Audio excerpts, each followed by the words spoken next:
Hello, it's Ricardo, and I'm still building Vincent from the Black Hole, the plucky little robot that seemed to be like a bit of a floating Swiss army knife.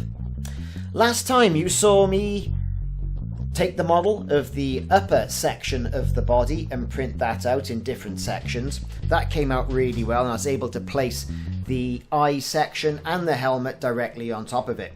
Really happy how that went out. So that was the particular section I was looking at. Now it's time to move on from that section to the next section, which is the lower part, which starts to deal with half of the guns, half of the screen. So it's really the middle section, you could say, of the entire body.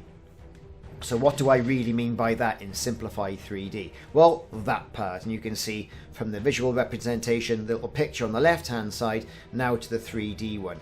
Now, different orientations of this were such that printing did waste quite a little bit of filament, if I'm to be fair with this. There's some awkward angles, some inverse angles, there's lots of detail as well, so I really had to slow it down and pick the right angle for each individual places.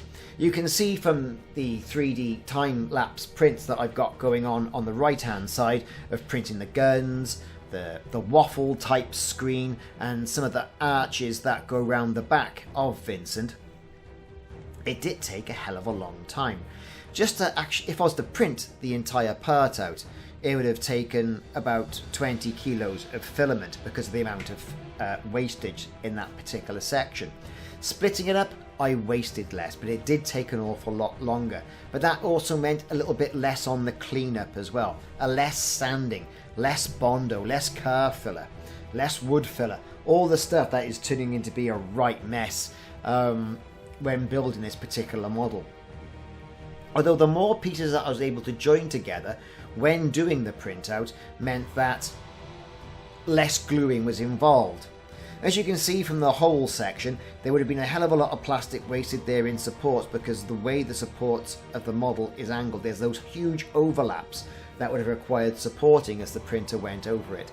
Not so much, especially like I say with the orientations of certain parts. Getting that orientation right obviously means less supports.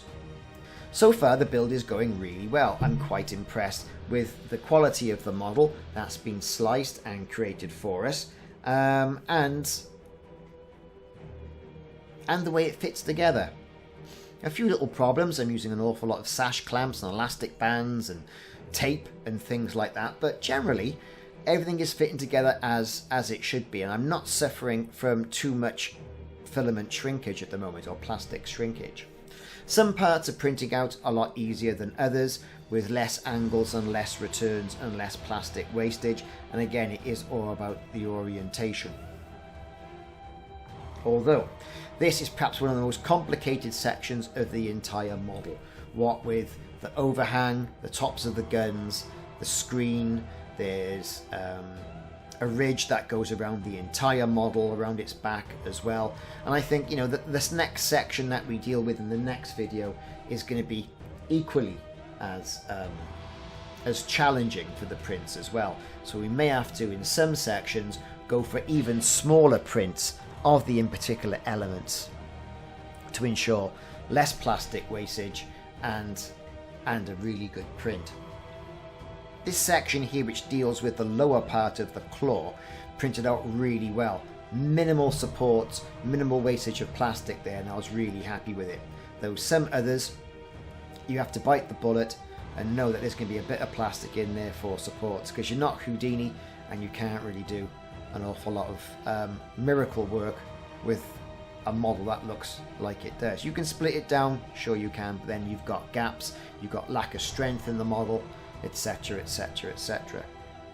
Now when these parts are all built up, it's going to form, like I say, the sort of middle section of the body, and we're then going to put the top section on and the eye area and the helmet, and we're going to get a good idea of a good Vincent representation.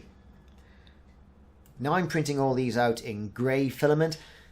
basically because that's the filament that I had. You can obviously print out any filament that you want, but my idea was, well, if I paint it out in grey, I can visualise as the parts are being painted exactly what it's going to look like, even though it's going to be sent to the spray shop and it's going to be finished with filler, primer and the like. So this part now, we're coming to the end of it. There's been several sections. It took me about 2 weeks in all to print out the separate individual parts, and as you can see, that now offered up to the face and the helmet and the upper ring, it is looking every that one little bit like Vincent. Now, certain parts were printed out to ensure an awful lot of strength in them together, but with them all glued together and them all sprayed, I think it's turned out really well. Anyway, I've been Ricardo and I'm still building Vincent. Check back for more videos in this series and like and subscribe if you haven't already done so.